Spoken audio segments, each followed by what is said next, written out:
19 ফেব্রুয়ারি পবিত্র মাহে রমজানের দ্বিতীয় দিন সকাল 10টা মাদারীপুরের শিবচর বাজারে কেনাকাটা করতে আসেন সাধারণ এক গৃহিণী। পরনে বোরকা, মুখে নেকাব আর হাতে ব্যাগ, সঙ্গে আনুমানিক বছর 30-এর এক যুবক। পুরো বাজার ঘুরে ঘুরে দেখেন দুজন, দাম জেনে নেন নানা নিত্য প্রয়োজনীয় পণ্যের। দাম শুনে অবাক হন উভয়ই, কারণ প্রায় প্রতিটি পণ্যই বিক্রি হচ্ছে স্বাভাবিকের চেয়ে বেশি দামে।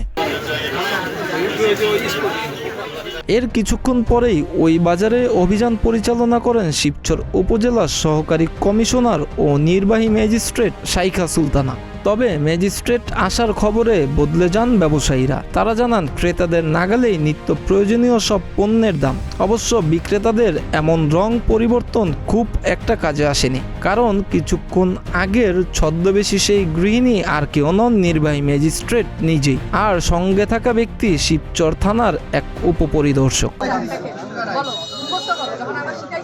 গেল শুক্রবার ছদ্মবেশী এ অভিযানে শিবচর বাজারে অন্তত 7 অসাধু ব্যবসায়ীকে হাতে নাতে ধরেন তিনি। অভিযানের শুরুতেই মাছ মাংসের দোকানে গিয়ে অতিরিক্ত দাম, ওজনে কারচুপি, খাসির দামে ছাগির মাংস বিক্রি সহ নানা অসঙ্গতি পান তিনি। এরপর একে একে ঘুরে দেখেন ফল, মুদিপণ্য ও সবজির বাজার। এসব দোকানেও পান নানা অসঙ্গতি। পরে ছদ্মবেশ খুলে বেরিয়ে আসেন নির্বাহী ম্যাজিস্ট্রেট শাইখা।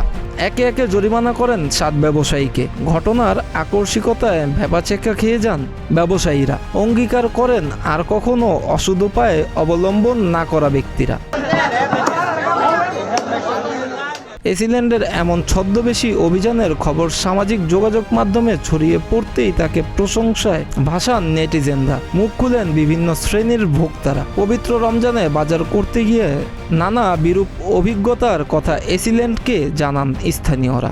ছদ্মবেশ ধারণ করে সর্বপ্রথম যেভাবে সে পুরো শিবচর বাজার মনিটরিং করছে, এই মনিটরিং করার পরে সে তার ফুল টিম নিয়ে যেভাবে আমাদের এই শিবচর বাজারে সে অপারেশন চালাইছে এবং কি প্রতিটা দোকানে দোকানে সে জরিমানা করছে।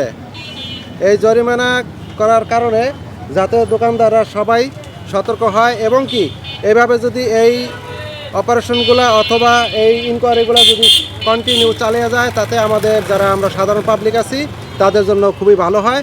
আমরা চাই এভাবে এই আমাদের শিবচরের এসিল্যান্ড কন্টিনিউ করুক, এটা আমরা তাদের কাছে দাবি জানাই এবং আমরা আশাবাদ এভাবেই চলবে শিবচর।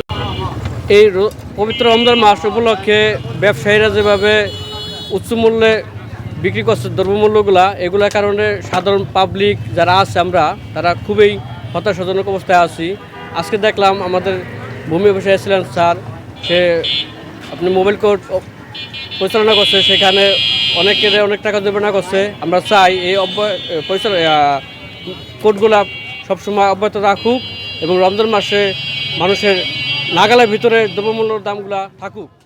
ছদ্মবেশে অভিযানের বিষয় জানতে চাইলে এসিল্যান্ড শাইখা সুলতানা জানান, ম্যাজিস্ট্রেট হিসেবে অভিযানে গেলে বদলে যান ক্রেতারা। তাই বাজারের সত্যিকারের পরিস্থিতি পর্যবেক্ষণ করতেই ছদ্মবেশ ধারণ তার। প্রায়শই দেখা যায় যখনই মোবাইল কোর্টে আমরা যাই অথবা পুলিশ নিয়ে যাই, বাজারে যখনই খোঁজ পেয়ে যায় যে আমরা বাজারে পৌঁছেছি, তখনই দেখা যায় যে সাধারণ ক্রেতা থেকে শুরু করে আমাদের সামনে তারা দ্রব্যমূল্যটা সেরকমভাবে হাঁকে না, যার কারণে আমরা আসলে বুঝতে পারি না যে দ্রব্যমূল্যটা আসলে কত দামে যাচ্ছে বাজারে।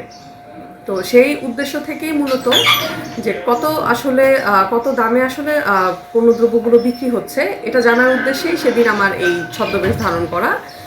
যখন আমরা বের হব তখন প্রায় মাথায় আসলো যিনি আমার সাথে ছিলেন, একজন এসআই ছিলেন এবং আমি, দুজন আমরা নর্মাল ভোক্তা হিসেবে আমরা যাই, সাধারণ ভোক্তা হিসেবে সাধারণ পোশাকে যাই।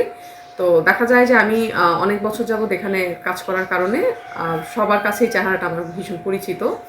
তো যার কারণেই সেদিন আমি বোরখা পরে আমার মুখটা নেকাবে ঢেকে বাজার পরিদর্শনে নামি এবং প্রায় সবগুলো বাজারই আমি চেষ্টা করি পরিদর্শন করার। এবং সেখানে আশ্চর্যজনকভাবে দেখা যায় আমি যখন বোরখা পরিহিত অবস্থায় ভোক্তা হিসেবে তাদের কাছে গিয়েছি, প্রত্যেকটা জিনিসের দাম আমার কাছে প্রায় 10 টাকা থেকে 20 টাকা 30 টাকা পর্যন্ত বেশি চাচ্ছিল।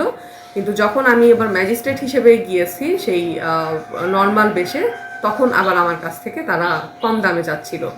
তাই বলবো যে আসলে সেদিনের এই ছদ্মবেশ ধারণ করাটা আসলে সফলই হয়েছিল, কারণ আমি আসলে ভোক্তা হিসেবে জানতে পেরেছিলাম যে দ্রব্যমূল্যটা আসলে কোন দামে বাজারে যাচ্ছে।